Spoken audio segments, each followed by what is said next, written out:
রাধে রাধে আমার সকল প্রিয় পরিবার এবং প্রিয় বন্ধুরা। পূর্ব মেদিনীপুর জেলার ছোট্ট একটি গ্রাম থেকে আমি মানসী আর ফিরে এসেছি নতুন একটা দিনে নতুন একটা ভিডিও নিয়ে তোমাদের সাথে সঙ্গে নিয়ে আজকে আমার ভিডিওটা শুরু করলাম। বন্ধুরা, তোমরা যে যেখান থেকে ভিডিওটা দেখছো আশা করি খুব ভালো আছো, আর তোমাদের ভালোবাসা এবং আশীর্বাদে আমি কিন্তু বেশ ভালো আছি। আর এই যে দেখতে পাচ্ছ আজকে কিন্তু সংক্রান্তি, আর আজকের মঙ্গলবার সংক্রান্তি। আর মাঝে জানো তো বন্ধুরা একদিন ভিডিওটা দিতে পারলাম না, মানে কি বলো তো, ওই যে সংক্রান্তির দিনে ভিডিওটা করেছিলাম আর কিন্তু এডিটিংটা করে উঠতে পারছিলাম না। তো এতটাই ব্যস্ত ছিলাম এই যে অফিসিয়ালি কাজের জন্যে, তো আমি কিন্তু ভিডিওটা আর দিতে পারলাম। তো ফিরে এলাম একদিন পরে তোমাদের সামনে। আর বন্ধুরা, তোমাদের ভিডিওটা যদি কোনো অংশ একটুও ভালো লেগে থাকে তাহলে তা একটা লাইক এবং একটা কমেন্ট করে দিও এবং পাশে থেকো। আর ওই দিকে দেখো সকালবেলা একেবারে ঘুরে ওঠে যা বাসন কাসন ছিল সব পুকুরে কিন্তু জাঁকিয়ে দিয়ে এসে আর এই যে উঠানটা আগে জল ঢেলে দিলাম, আর রাস্তাঘাটগুলো সব ভালো করে জল দিয়ে দিলাম। তারপরে না একটু ঝাঁটা দিয়ে ঝাঁটিয়ে দিলাম, কারণ কি বলো তো, ওই যে জলগুলো চুয়ো মারে থাকে, যার কারণে একটু ঝাঁটা দিয়ে আমি কিন্তু বেশ সুন্দর করে ঝাঁট দিয়ে চলে এসেছি যে গোবর এবং মাটিটাকে মানে লেপার জন্য সুন্দর করে গুলিয়ে নিচ্ছি। আর এই যে মাটির ঘর দোয়ার তো যার কারণে গোবর এবং মাটি দিয়ে ভালো করে নাতা দিলে না বেশ সুন্দর লাগে দেখতে।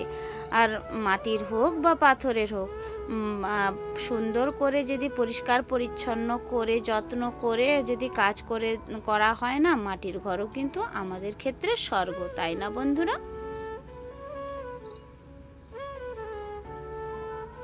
তো যাই হোক, ওইদিকে কিন্তু আমি কিন্তু লেপাটা শুরু করে দিয়েছি। আর ওই যে দেখো বেশ সুন্দর করে লেপে নিচ্ছে, আর দেখতেও কিন্তু বেশ ভারী লাগছে। আর আমার আবার জানো তো লাতা দিতে খুব ভালো লাগে, আর যেমনই পারি না কেন কিন্তু লাতাটা দিতে কিন্তু আমার বেশ ভালো লাগে। তো যেই দিন লাতা দেওয়া হয় জানো তো সেই দিন কিন্তু কিছুক্ষণ পরে প্রায় আধ ঘন্টা পরেও কিন্তু ঘর দুয়ারগুলো দেখতেও বেশ ভালো লাগে। তো তারপরে জানো তো এই যে ধুলোবালি মানে ঝাড় দিলে যে ধুলো হয় না, তো লাতা দেওয়ার পরে না এই যে গোবর মাটি দিয়ে বিশেষ করে বেশি করে গোবর দিয়ে যদি লাতা দেওয়া হয়, ঝাড় দেওয়ার সময় কিন্তু মানে বেশি কিন্তু ধুলো ওড়ে না। তো যার কারণে আজকে কি ভাবলাম জানো তো, একটু বেশি করে গোবর দিয়েছি। আর গোবরে আমার কিন্তু কোনো ঘৃণা নেই গো, বিশ্বাস করো বন্ধুরা, আমি কিন্তু গরু চাষ কোনো দিনই করিনি, তো হলেও কিন্তু গোবরে কিন্তু আমার কোনো মতেই ঘৃণা নেই।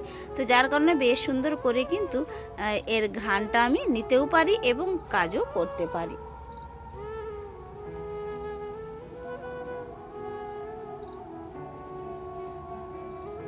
ওইদিকে কিন্তু ঘর কিন্তু লাতা দেওয়াটা হয়ে গিয়েছিল। তো এখন চলে এসেছি এই যে রান্নাঘরটাতে লাতা দেওয়ার জন্যে। রান্নাঘরটাতেও বেশ সুন্দর করে লাতা দিয়ে দিচ্ছি।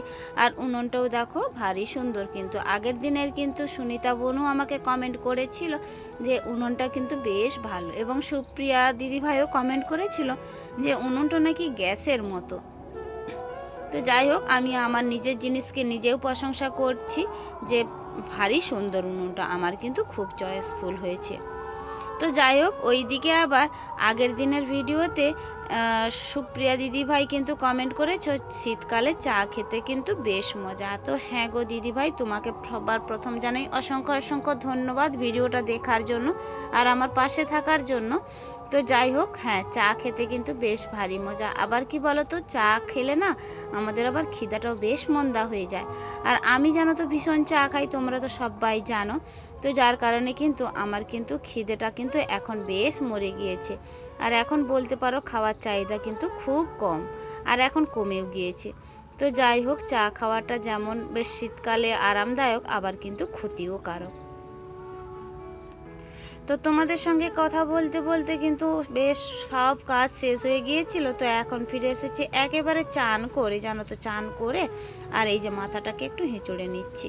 আর মাথাটা হেঁচড়ে নিয়ে সিঁদুর টিঁদুর পরে তো তারপরে চলে যাব ঠাকুরের প্রণামটা করে নেওয়ার জন্য, মানে ঠাকুরকে ফুল তুলে পূজাটাও করে নেব একেবারে। আর ওইদিকে আবার সংক্রান্তি, তো আজকে সংক্রান্তি মানে মকর সংক্রান্তি, তো মকর সংক্রান্তিতে আমাদের মন্দিরে আবার পুজো হয়। আর ওই যে বাইরে থেকে না অনেকেই পুজো দিতে আসে, দেখো ইতিমধ্যে কিন্তু অনেকেই চলে এসেছে পুজোটা দেওয়ার জন্য। আর বলতে পারো আশেপাশে পাড়া থেকে না আমাদের মন্দিরে ভিড় হয় ভীষণ। ওই যে চাল দিয়ে, আতপ চাল দিয়ে মকর তৈরি করতে হয়, আবার চিড়া করা, তো যাই হোক অনেকটাই পরিশ্রমের কাজ মন্দিরের। আর ওইদিকে আবার দেখো আমার দু জায়েরা বসে পড়েছে ওই যে ওদেরকে প্রসাদ দেওয়ার জন্যে। আর অনেকটা ভিড় হয়ে গিয়েছে জানো তো। আর এক এক সময় এতটাই ভিড় হয়ে যায় না মন্দিরে, তো এখন আবার মানে পুজো দিতে বা প্রসাদ দেওয়া নেওয়া করতে খুবই অসুবিধা হয়। তো এই দিনটা কিন্তু ভারী মজা হয় আমাদের মন্দিরের মধ্যে। তো আমাদের আরও একটা ভালো ব্যাপার তোমাদের দেখাচ্ছি, আমাদের বিকেলের সময়টা। ওই যে বিকেলে অনেকটা ফল পড়ে, ওই ফলের সময়টা তোমাদের সামনে আসছি, ভিডিওটা দেখতে থাকো এবং পাশে থেকো, বুঝতে পারবে আমাদের বিকেলের কী রমরমা দৃশ্য। তো চলো একবার ভোগশালাটা একবার দেখিয়ে দিই। ওইদিকে আমার আরও একজন যা কিন্তু রাঁধুনি হয়েছে, ভোগটা রান্না করতে বসিয়ে দিয়েছে। আর আজকে কিন্তু খিচুড়ি হবে জানো তো, আমাদেরও নিমন্ত্রণ নয়। আর পাড়ার কিন্তু প্রত্যেকটা বাচ্চারই নিমন্ত্রণ, প্রায় অনেকেরই নিমন্ত্রণ পাড়ার। তো যাই হোক ওইদিকে দিদিভাই কিন্তু রান্না করতে বসিয়ে দিয়েছে, খিচুড়ি ভোগ হচ্ছে আর আমি একটু ভিডিও করে নিলাম। আর ওইদিকে দেখো বেশ উটোপোটো পড়ে গিয়েছে প্রসাদটা দেওয়া নেওয়ার জন্যে। তবে আমি আর লাগতে পারলাম না ওখানে, তো আমি কিন্তু কেবলমাত্র নিমন্ত্রিত হিসাবে খাওয়ারটা খেতে বেশ ভালো পেরেছিলাম, মানে খেয়েও ছিলাম। তো এইদিকে আবার একটু রোদ উঠতে চলে এসেছি ছাদে। আগের দিনের বড়িগুলো কিন্তু ছাদে দেওয়া হয়নি, তো মনেও ছিল না একবার বলতে পারো, আবার যেহেতু মনে হয়ে গিয়েছে তো এখন কিন্তু ছাদে চলে এসেছি।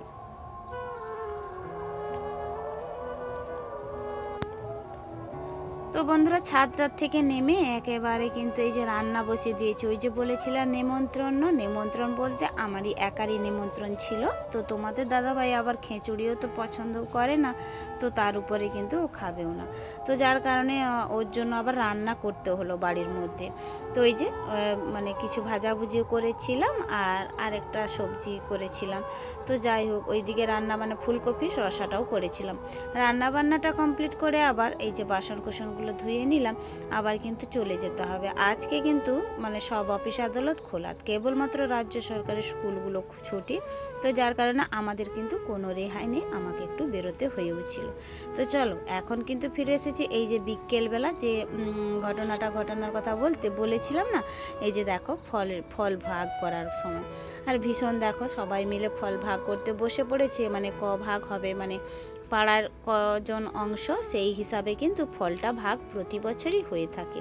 তো এইদিকে কিন্তু সকালবেলা থেকে অনেকটাই পরিশ্রম হয় জানো তো, কিন্তু বিকেলবেলা কিন্তু এই ফল ভাগের সময় বেশ মজা হয় আমাদের। আর ওইদিকে দেখো কত মানে সবাই মানে সব দিদি ভাইরা বসে পড়েছে ফল ভাগ করার জন্য। আর ওইদিকে কিন্তু কেউ চেয়ারে বসে আছে, কেউ বা দাঁড়িয়ে মজা নিচ্ছে। আর আমার তো বেশ ভালো লাগছিল এদের কিন্তু এই চিৎকার চেঁচামেচিটা শুনে।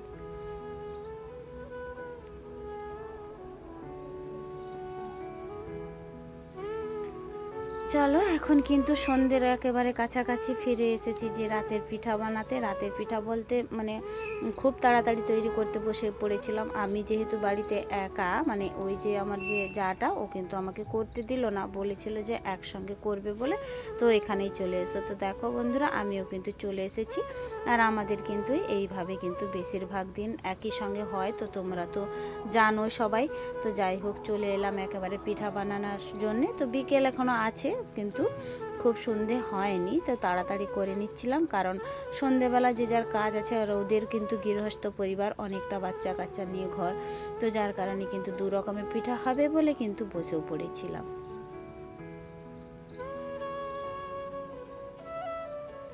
তো পিঠে বানাটা করে দেখো এখন ওই যে একটা হাঁড়িতে বসে দিয়েছিল, আমাকে বলেছিল যে দেখো তো ওটা হয়েছে, কিন্তু না হয়নি। তো বাচ্চাগুলো দেখো এখনও কিন্তু মানে পিঠে খাওয়ার জন্য কিন্তু মানে ছটফট করছিল।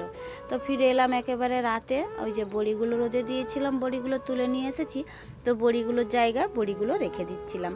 কারণ কি বলতো, এগুলো তো মানে টিকসই মানে সুন্দর করে যত্ন সহকারে রাখতে হবে, তাই না? তো দেখো একটা বালতি জোগাড় করে নিয়েছি। তো বালতিটা কিন্তু আমারই আগের বছর থেকে কেনা, তো এই সব বড়ি রাখার জন্য কিন্তু কিনেছিলাম। তো এখন একটা কিন্তু বালতি আমার আছে। তো এইদিকে মশলা বড়িগুলোও কিন্তু ডিবায় ঢুকে দিলাম, আর ওইদিকে নকশা বড়িগুলোও কিন্তু বেশ সুন্দর করে যত্ন সহকারে রেখে দিলাম যাতে না ভেঙে যায়।